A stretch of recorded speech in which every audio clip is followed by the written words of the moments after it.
प्रिया सिंह मेहता संवाद के कार्यक्रम में आप सभी का बहुत बहुत स्वागत करती हूँ। आज मेरे साथ हैं दिल्ली यूनिवर्सिटी की असिस्टेंट संस्कृत की प्रोफेसर डॉक्टर कौशल पवार जी। जय भीम। जय भीम। कौशल पवार जी, आपका इस कार्यक्रम में बहुत बहुत स्वागत है। बहुत बहुत धन्यवाद। जी, मैं आज अपने दर्शकों के लिए आपसे आपके जीवन के परिचय के बारे में जानना चाहूँगी। आपका अब तक का सफ़र कैसा रहा, आपके अनुभव कैसे रहे, कृपया करके हमारे दर्शकों को बताइए। सबसे पहले आवाज़ इंडिया चैनल का मैं आभार व्यक्त करूंगी। मेरा नाम डॉक्टर कौशल पवार है, जैसा आपने खुद कहा। मैं दिल्ली यूनिवर्सिटी में मोतीलाल नेहरू कॉलेज में संस्कृत विभाग में असिस्टेंट प्रोफेसर के रूप में काम करती हूँ। मैं हरियाणा के राजौंद गांव से कैथल जिले से हूँ, जो आज भी सामाजिक रूप से पिछड़ा हुआ है। जैसे कि आपने कहा कि मेरा सफ़र कैसा रहा, सफ़र तो बहुत कांटों भरा रहा, बहुत सारा स्ट्रगल हुआ। लेकिन उस स्ट्रगल में मेरे पिताजी का और बाबा साहब भीमराव अंबेडकर का, माँ सावित्रीबाई फुले, इन सब का जो जिन्होंने कुर्बानियाँ दी हैं, वो कहीं ना कहीं उस जज्बे का मेरे भीतर भी कहीं ना कहीं रहा, और उस जज्बे की बदौलत मैं यहाँ पहुँची। अगर मैं अपने स्कूली जीवन के बारे में अनुभव बताऊँ आपको, तो स्कूल का जीवन मेरा बहुत कड़वा रहा है, और उस कड़वे अनुभव ने कहीं ना कहीं मुझे आगे बढ़ने में प्रेरणा दी है।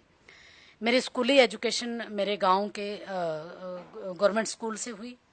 हमारा लड़कियों का स्कूल होता था, 10वीं तक का school, government girls seniors, government girls high school Rajound. वहीं से मैंने अपनी स्कूलिंग की है, 10वीं तक की पढ़ाई की।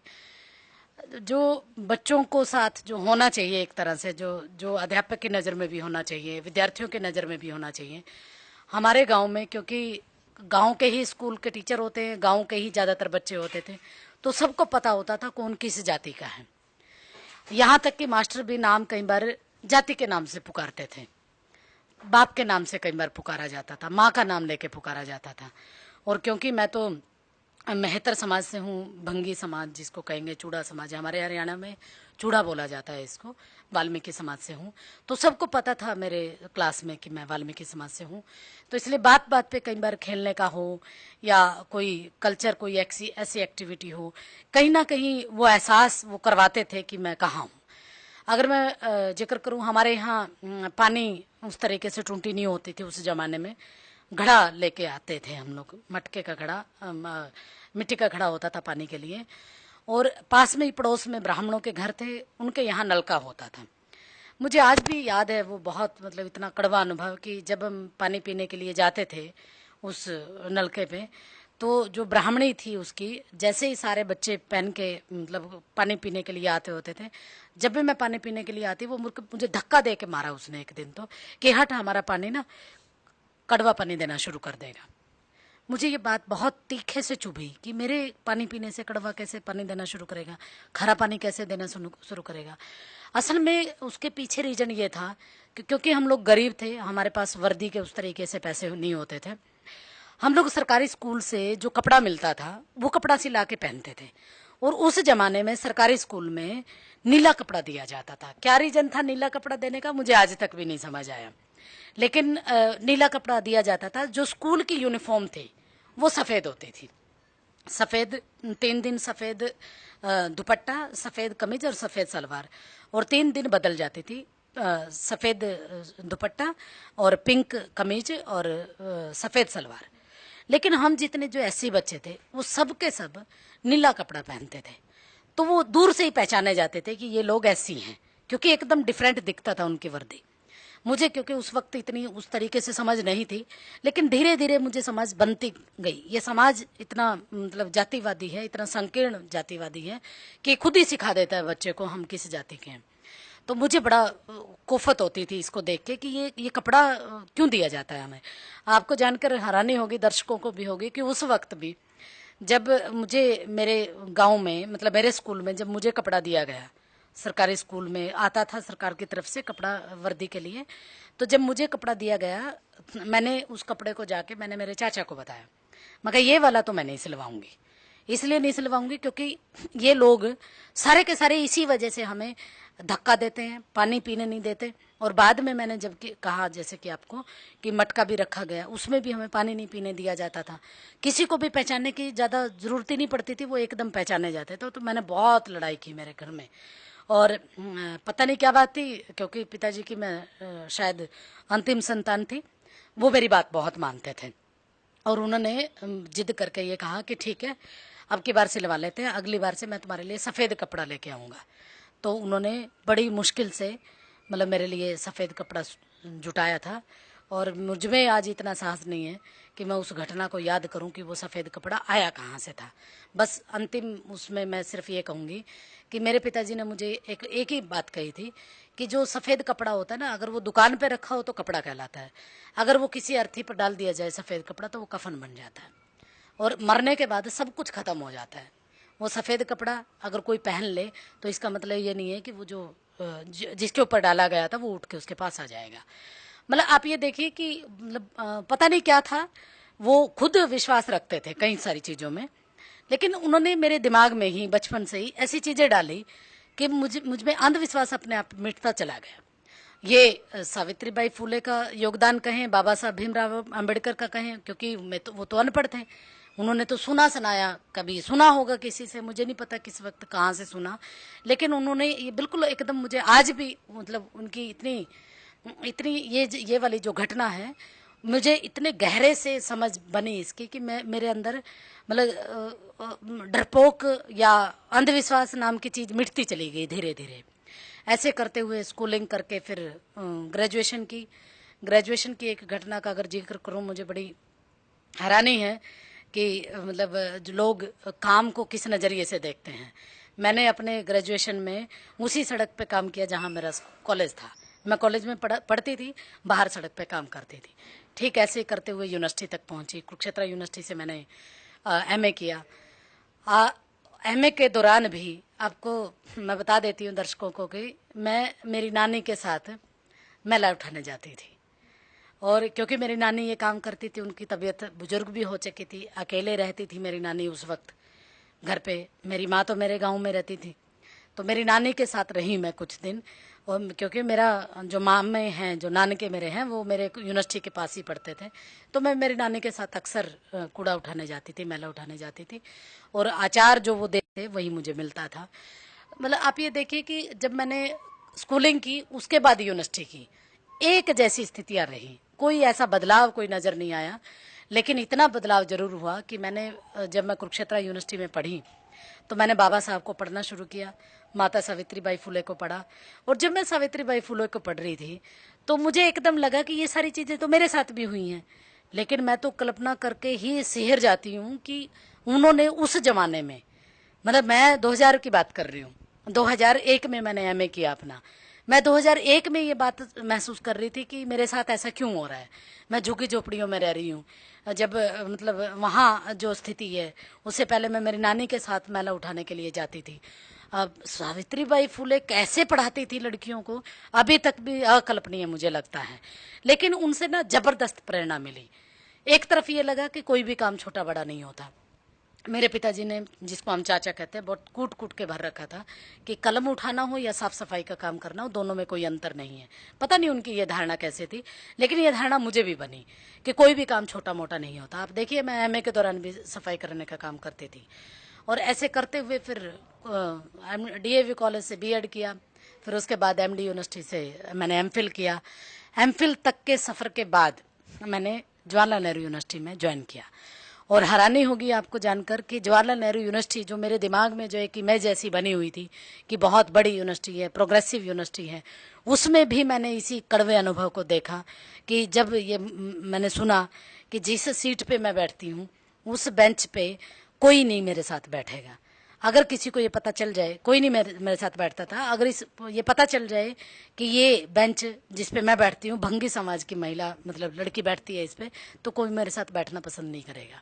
ये मेरे लिए इतना भयानक कड़वा अनुभव था कि इन्होंने मेरी पूरी की पूरी लाइफ को बदल के रख दिया।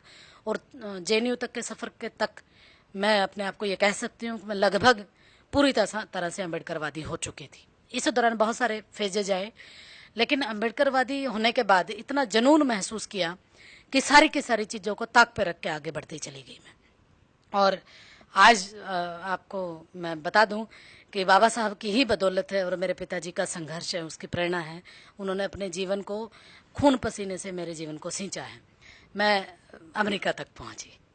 इन सारी चीज़ों को अनुभवों को गुजरते हुए सामना करते हुए मैं जवाहरलाल नेहरू यूनिवर्सिटी में अपने पीएचडी के लिए पहुंची और वहाँ से निकलते हुए ये तपा है, मैंने अपने जीवन को तपाया है और उस तपने का परिणाम ये हुआ, बाबा साहब का जो मिशन था उसको लेते हुए ये हुआ। सारी चुनौतियों को पार करते हुए आज मैं उसके बराबर की यूनिवर्सिटी में, दिल्ली यूनिवर्सिटी जो मोस्ट पॉपुलर यूनिवर्सिटी है, जेएनयू के लगभग बराबर में है, इंडिया की बहुत अच्छी यूनिवर्सिटी मानी जाती है। और उस यूनिवर्सिटी में, दिल्ली यूनिवर्सिटी में भी मेरा कॉलेज मोतीलाल नेहरू कॉलेज, एक बड़ा कॉलेज, एक नामी ग्रामी कॉलेज है, उसमें मैं आज असिस्टेंट प्रोफेसर के रूप में काम कर रही हूँ। संस्कृत पढ़ाती हूँ, संस्कृत की विद्यार्थी हूँ, रिसर्च स्कॉलर हूँ और संस्कृत में ही आज भी मेरा काम जारी है। कौशल पवार जी, आपको डॉक्टर भीमराव अंबेडकर की वजह से विदेशों में जाने का मौका मिला, तो आप अब तक कहाँ कहाँ गए हैं और अपना अनुभव शेयर कीजिए हमारे दर्शकों के साथ। सबसे पहले मैं 2012 में अमेरिका गई। ये मेरा फर्स्ट अनुभव था विदेश का। और मैं जब जहाज़ में बैठी तो मुझे लगा एकदम कि मतलब इनफैक्ट दर्शकों को मैं बताना चाहूँगी कि मुझे रास्ते में बहुत रोना आया। अमेरिका का आधा रास्ता लगभग मैंने रोते हुए तय किया था और उस रोने के पीछे बहुत सारे सवाल थे, बहुत सारी मतलब अपने ऊपर ये लग रहा था कि कैसे पहुंची, कैसे कैसे क्या क्या किया। लेकिन खैर पहुंची, बाबा साहब को जाता है ये क्रेडिट। और जो सबसे ज़्यादा जो एक्साइटमेंट थी वो ये कि ऐसी जगह को देखूं जहां बाबा साहब गए थे, क्योंकि बाबा साहब के लिटरेचर को पढ़ चुकी थी। हालांकि अभी भी मेरा अध्ययन अधूरा है और ज़्यादा पढ़ने की आवश्यकता है। 2012 में मैं एक कॉन्फ्रेंस में गई थी, संस्कृत डिपार्टमेंट का एक इंटरनेशनल कॉन्फ्रेंस थी, वैदिक वेव के ऊपर थी, वर्ल्ड एसोसिएशन फॉर वैदिक स्टडी, ऐसा समथिंग करके नाम था उनका, वेव्स उसको शॉर्ट फॉर्म में कहेंगे, यूनिवर्सिटी ऑफ मैसाचुसेट्स में। उसमें मैंने पेपर पढ़ा था और वहाँ से ही एक अपने मतलब मेरा जो 2012 का मेरा पहला या विदेश यात्रा थी अमेरिका में। तो उसी दौरान एक हमारे मिशनरी साथी हैं राजू कामले जी, उनको पहले ही पता लग चुका था। उस पता लगने का भी एक खास वजह थी, क्योंकि 2012 में दर्शकों को याद होगा कि सत्यमेव जयते आया था और वो इंटरव्यू टेलीकास्ट हो चुका था 10 तारीख को। 10 तारीख को के ठीक जस्ट 2 दिन बाद मेरा विदेश यात्रा थी अमेरिका में। तो अमेरिका तक ये सूचना पहुंच चुकी थी और ये भी सूचना पहुंच चुकी थी कि मैं अमेरिका आ रही हूँ। तो वहाँ के लोगों में बहुत उत्साह था मिलने के लिए, तो उन्होंने खूब मुझसे बात की, ईमेल वगैरह भेजे। तो मैंने उनको कहा कि मैं बिल्कुल तैयार हूँ, मुझे भी अच्छा लगा बहुत कि वो मुझे बुला रहे हैं। तो उन्होंने एक टॉक ऑर्गेनाइज की हार्वर्ड यूनिवर्सिटी में। और क्योंकि कोलंबिया यूनिवर्सिटी में बाबा साहब पढ़ चुके थे, मेरा एक दिली इच्छा थी कि मैं कोलंबिया यूनिवर्सिटी और हार्वर्ड यूनिवर्सिटी देखूं। मैं वहाँ फिर बोलने के लिए गई। राजू कामले जो इंटरनेशनल अंबेडकर मिशन का जो चलाते हैं, उन्होंने मुझे आमंत्रित किया। मैंने वहाँ पे बोला सिचुएशन ऑफ सुद्राज इन वेदास इस पे, और इसको चेयर किया एक डॉक्टर क्रिस्टोफर क्वीन, उन्होंने चेयर किया था उस सेशन को। ये डीन रह चुके हैं स्टूडेंट्स फैकल्टी के हार्वर्ड यूनिवर्सिटी के, उन्होंने चेयर किया, मुझे सम्मान दिया। बहुत अच्छा लगा मुझे, अपने आप को पूरा एक तरह से मैंने वहाँ जिस तरीके से शूद्रों की हालत है, वेदों से लेकर पूरा वैदिक में फोकस मैंने रखा था, उस पर मैंने अपने पेपर को पढ़ा। फिर उसके बाद हमारे कुछ साथी जो भारत से जो गए हुए हैं, उन्होंने फिर डिनर ऑर्गेनाइज किया। वहाँ पे भी काफ़ी अच्छी चर्चा हुई। एक राजवीर हैं वहाँ पे, हर येल यूनिवर्सिटी में उस वक्त थे, राजवीर जी से संपर्क हुआ। सबसे ज़्यादा जो अच्छा एक्सपीरियंस रहा वो राजू कामले के इस प्रोग्राम के साथ रहा जो हार्वर्ड यूनिवर्सिटी में हुआ। और साथ ही साथ राम बाबू गौतम जी न्यू जर्सी के जो हैं अम्बेडकरी साथी हैं, बहुत अच्छा लिखते हैं, कविताएं लिखते हैं। राम बाबू गौतम जी, राजवीर जी ने दोनों ने ऑर्गेनाइज किया एक मीटिंग, डिनर किया, उसमें खुल के चर्चा हुई।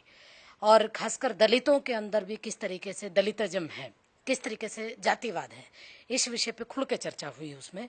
बहुत अच्छा लगा, एकदम लगा कि हम लोग जो यहाँ तक पहुँचे हैं, हम भारी हैं बाबा साहब भीमराव अम्बेडकर के। अगर बाबा साहब अम्बेडकर ना होते तो हम वहाँ तक जाने की सोच भी नहीं सकते थे। उसके बाद मेरी दूसरी यात्रा हुई आप ये देखिए कि उसके बाद तो फिर विदेशों में जाने का एक तरह से जुनून पैदा हो चुका था। मैं उन सारी जगहों पे जाना चाहती हूँ असल में जहाँ बाबा साहब भीमराव अम्बेडकर गए थे। जहाँ जहाँ वो गए ऐसा लगता है मुझे कि जैसे उनके उनके उन सारे कदमों को देखना, उन सारे कदमों के ऊपर चलना मेरे लिए किसी मंदिर से कम नहीं है। कोलंबिया यूनिवर्सिटी में जाके आई, वहाँ जहाँ लाइब्रेरी है, जहाँ पर स्टैचू बाबा साहब का लगा हुआ है, मतलब उस मसीहा को देख के आंखों में पानी भी आया, बहुत सारा जुनून भी लगा कि कैसे वो लोग रहे, किस तरीके से वो यहाँ तक पहुँचे थे, बस हम तो कल्पना ही कर सकते हैं। उसके बाद मेरी दूसरी विदेशी यात्रा रही स्विट्ज़रलैंड में। स्विट्ज़रलैंड में जनेवा में मैं गई 2013 में। ये ऑर्गेनाइज किया था एक अपने मिशनरी साथी हैं संजोए बैरुआ। ये वर्ल्ड बैरुआ ऑर्गेनाइजेशन था, लिबरेशन और इंटरनेशनल बुद्धिस्ट रिलीफ, इन्होंने ऑर्गेनाइज किया हुआ था। बेसिकली यूएनओ का प्रोग्राम था ये। यूएनओ में रिप्रेजेंटेशन था वर्ल्ड बैरुआ ऑर्गेनाइजेशन का, लिबरेशन का और इंटरनेशनल बुद्धिस्ट रिलीफ का। उन्होंने यूएनओ में सवालों को उठाया था और मेरा जो टॉपिक था वो था Dalit atrocities in India, Dalit atrocities on Dalit women in India. इस पे मैंने यूएनओ में अपनी बात रखी थी। ये बेसिकली ह्यूमन राइट्स काउंसिल का कॉन्फ्रेंस थी, 3 दिन की, 14 दिन की थी कॉन्फ्रेंस।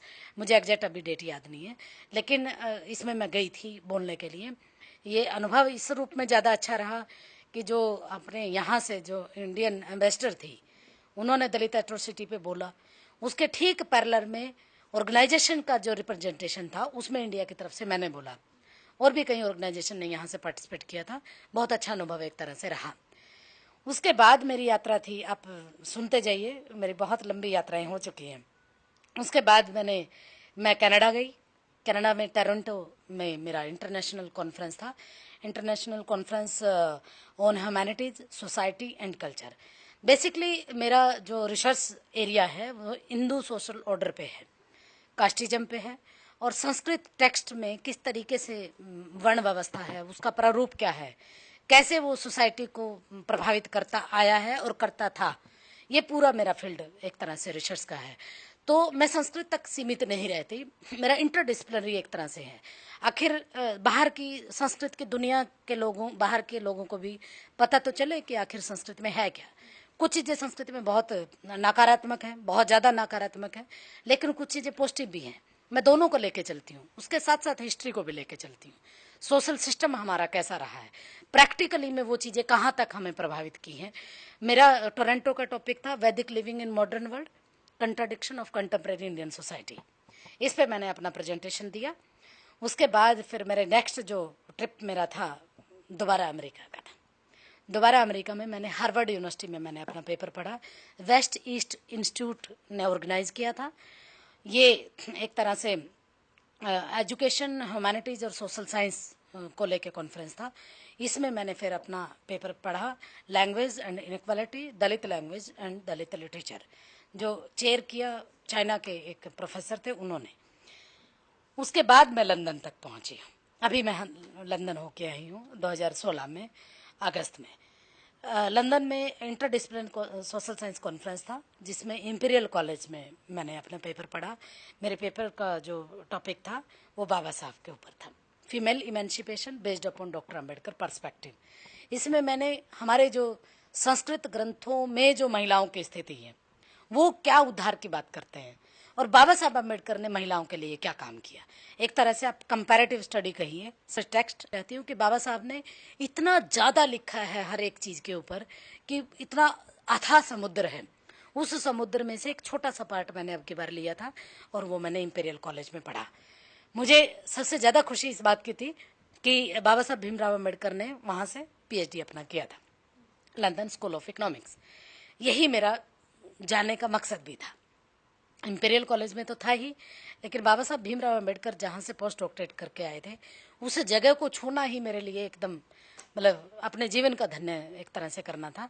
मैं वहाँ गई, बाबा साहब को मतलब धन्यवाद तो नहीं दिया, क्योंकि धन्यवाद के काबिल भी मैं अपने आप को नहीं मानती, लेकिन एक तरह से पूरा एक जुनून एक पैदा हुआ उनको देख के, जिस तरीके से मतलब विषय को भी बदल। और भी, अगर और भी बाबा साहब भीमराव अम्बेडकर पैदा हो तो भारत कैसा बने। हालांकि मुझे इसमें उम्मीद कम नज़र आती है कि बाबा साहब जैसे दोबारा पैदा होंगे, लेकिन लंदन स्कूल ऑफ इकोनॉमिक्स में गई। फिर उसके बाद जो बाबा साहब की बदौलत ही था, मैं house of common, house of Lord दोनों में मैंने विजिट किया, और इसका सारा श्रेय जो जाता है देवेंद्र प्रसाद जी को जाता है। लंदन के लोगों को बहुत ज़्यादा उत्साहित थे।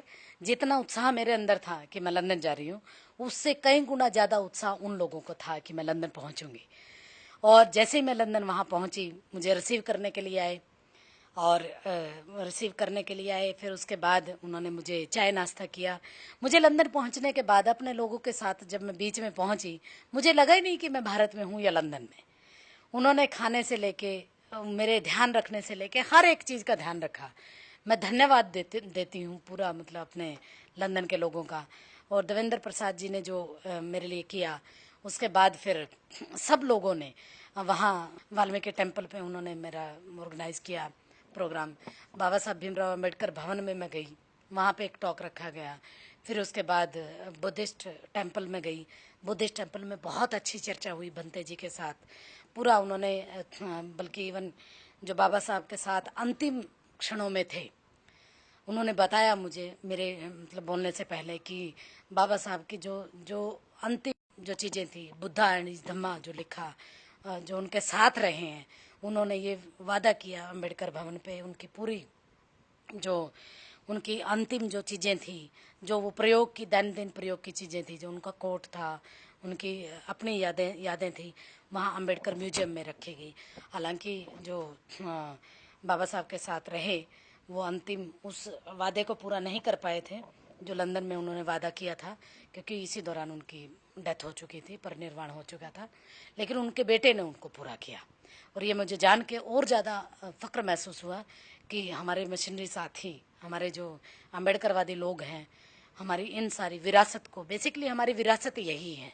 और मेरी जो विरासत, मैं बीच में आपको बताना चाहूँगी, हमारे यहाँ वाल्मीकि कम्युनिटी में जो महिलाएं या जो पुरुष काम करते हैं ना दूसरों के घरों में, उनको बोलते हैं कि ये हमारा घर है।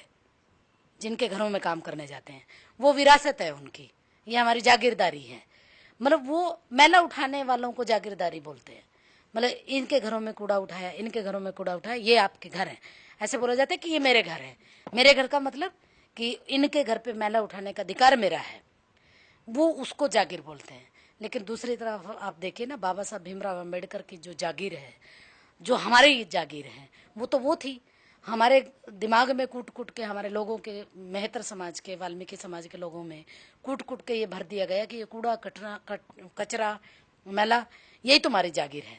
तो वहाँ इस जब मैं बोली, मुझे ये दोनों चीज़ें एकदम कंपैरिजन की, मुझे लगा कि देखिए किस तरीके से गुमराह किया जाता है हमारे अपने लोगों को। और इस विषय पे मैंने बहुत अच्छे से वहाँ पे चर्चा की, बहुत अच्छा लगा। भारुलता काम्बले जी ने मेरा बहुत सहयोग किया। मेरे ही गांव के, एक पड़ोस के गांव के हैं, कर्नल बेटे जैसे हैं, उन्होंने बहुत सहयोग किया। फिर वहाँ जो मशीनरी जितने भी साथी थे, वो सारे के सारे लोग, सारी चीज़ें उन्होंने ऑर्गेनाइज़ की, खाना से लेके मतलब हर तरह से उन्होंने सहयोग किया। बहुत खुल के चर्चा हुई। वाल्मीकि टेम्पल पे भी मैंने खुल के चर्चा की। और मैं आपको ये बता दूं, वहाँ मैंने टेम्पल पे एक ही बात ज़्यादा उजागर की, वो ये कि उनका जो टेम्पल है भव्य है, बहुत बड़ा टेम्पल था, लेकिन जो तस्वीर थी उसके नीचे लिखा हुआ था, रघुकुल रीत सदा चले आई, प्राण जाए पर वचन न जाए। मैंने यही सवाल उठाया।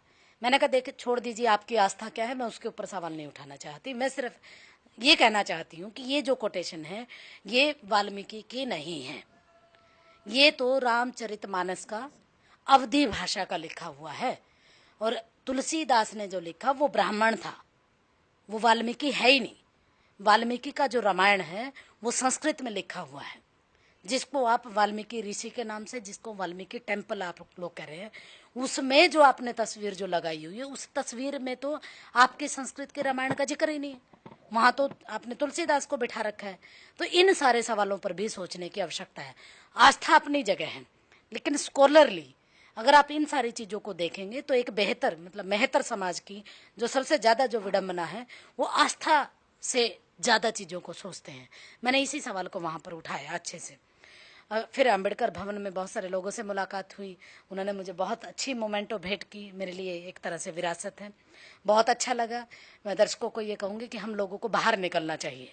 जब तक हम विदेशों में जाके बाबा साहब की डिग्रियां जहाँ से उन्होंने ली हैं उन जगहों पर जाके प्रेरणा नहीं लेंगे तो मुझे लगता है कि कहीं ना कहीं हम अधूरे रखेंगे अपने ज्ञान को। प्रैक्टिकल ज्ञान आप वहीं से लेंगे जहाँ जहाँ वो गए, जहाँ जहाँ मैं कहूँगी कि मैंने वो जगह देखी हाउस ऑफ कॉमन में जहाँ राउंड टेबल कॉन्फ्रेंस हुआ, और जब मैंने वो जगह देखी तो मेरी आंखों में जहाँ पानी था वहाँ अपने आप में गर्व महसूस हो रहा था। इसी के साथ हम मेधा संवाद के कार्यक्रम में छोटा सा ब्रेक लेते हैं और इस ब्रेक के बाद आपको मिलवाते हैं फिर से डॉक्टर कौशल पवार जी से।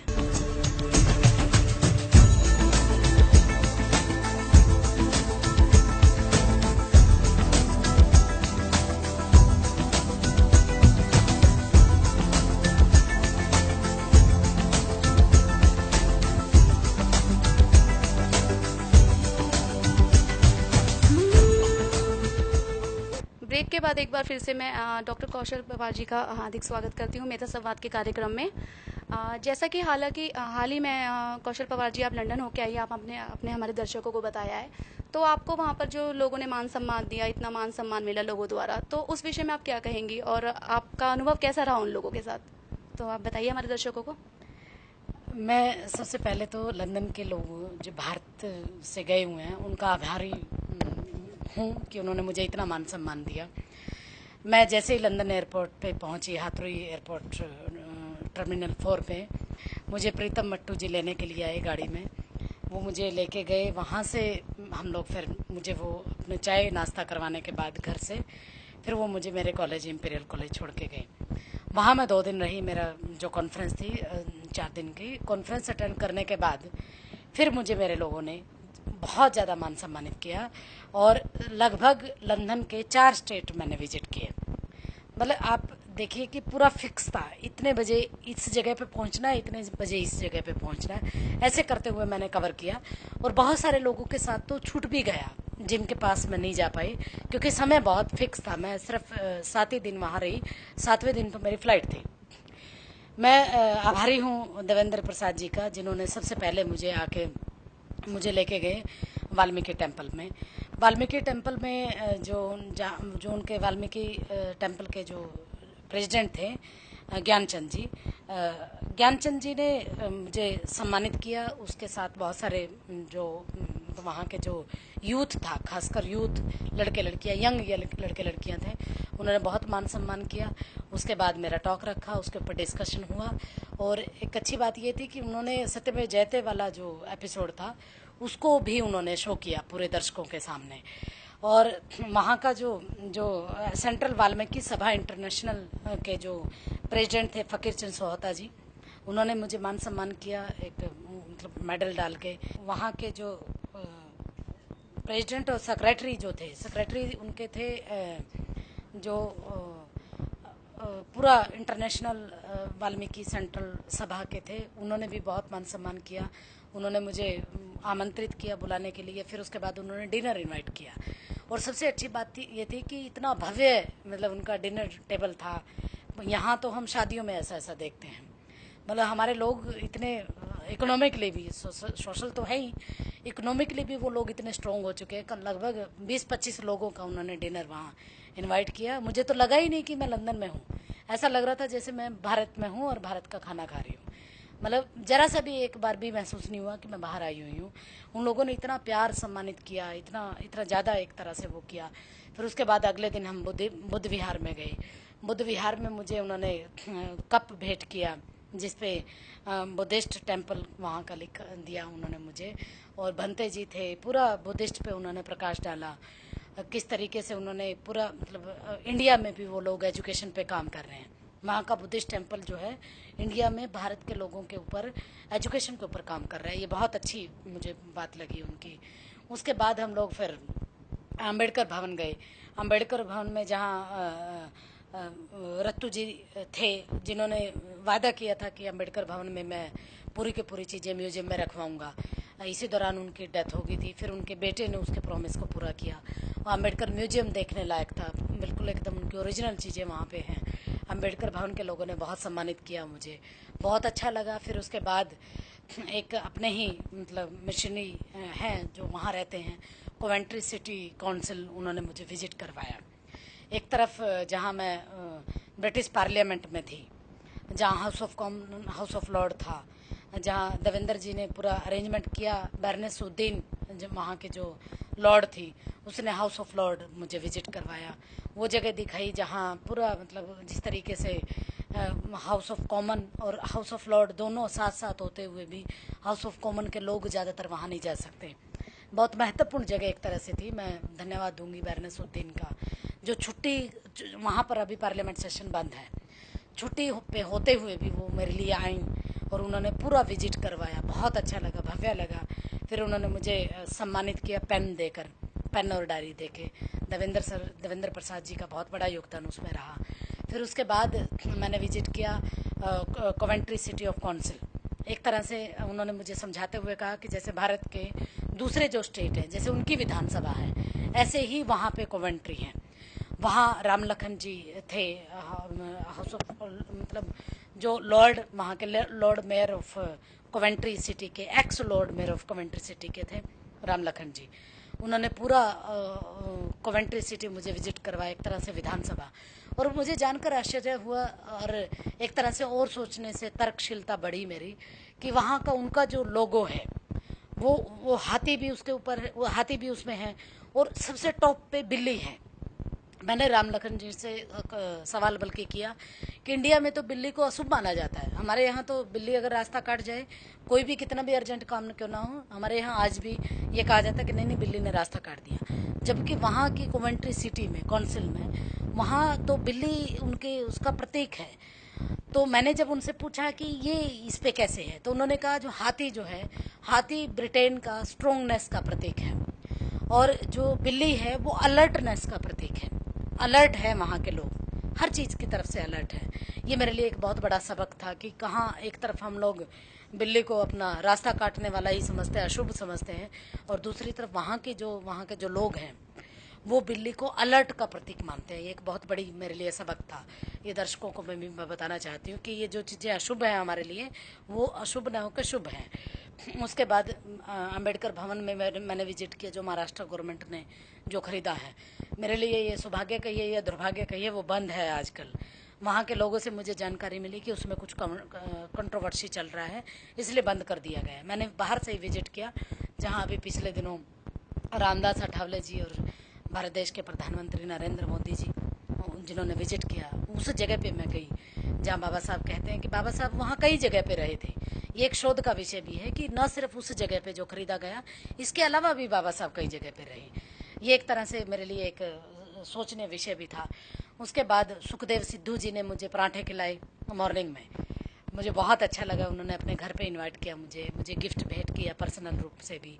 अमोल मेश्राम का मैं जिक्र जरूर करना चाहूँगी। उन्होंने मुझे यहाँ से ही, मैंने उनसे जब बात की, मलकीत सिंह बहल जी थे, उनका बहुत बड़ा योगदान इस पूरे ट्रिप में रहा। ये पूरा का पूरा जो ट्रिप था हमारे लोगों के भरपूर योगदान के साथ सफल हुआ। इसमें गुरपाल सिंह गिल जी थे, मैं उनसे तो मैंने माफ़ी भी मांगी क्योंकि उन्होंने मुझे साउथ हॉल में इनवाइट किया था। मैंने अभी आपको बताया ना, मैंने ब्रिटेन के लंदन के 4 स्टेट कवर किए और हेडेक था पूरा शेड्यूल, क्योंकि टाइम कम था, मैं कवर बहुत कुछ करना चाहती थी। अपने लोग जगह जगह पे इनवाइट कर रहे थे, मैं नहीं उनकी जगह पे पहुंच पा रही थी टाइम की वजह से। गुरपाल गिल जी बुजुर्ग वहाँ के हैं और बहुत अच्छा काम कर रहे थे, उनसे सिर्फ फ़ोन पे ही बात हुई, लेकिन मैंने उनसे प्रॉमिस किया कि जब भी मैं लंदन में विजिट करूँगी तो ज़रूर आऊँगी आपके पास। साउथ हॉल का मेरा रहता है, जिसमें गौतम चक्रवर्ती जी भी थे, संतोष दास वहाँ एक हैं, उन्होंने भी मुझे इनवाइट किया था, मैं वहाँ भी नहीं जा पाई। गौतम चक्रवर्ती से मुलाकात नहीं हुई, मलकीत सिंह बहल से भी मुलाकात नहीं हो पाई। श्रीकांत जी अपने फ्रेंड के साथ मुझे खुद मिलने आए। मतलब बहुत सारे लोग जिनका नाम भी मुझे अब मतलब थोड़ा सा दिमाग से निकल रहा है, बहुत सारी जगह पे मैंने विजिट किया, बहुत अच्छा लगा। और इनफैक्ट मैं दर्शकों को ये बताना चाहती हूँ कि मैं अभी कनाडा जा रही हूँ, वैंकूवर। मेरी कॉन्फ्रेंस है जिसमें विषय मेरा रहेगा ethics in India in the specific context of Sanskrit text और ह्यूमन वैल्यूज।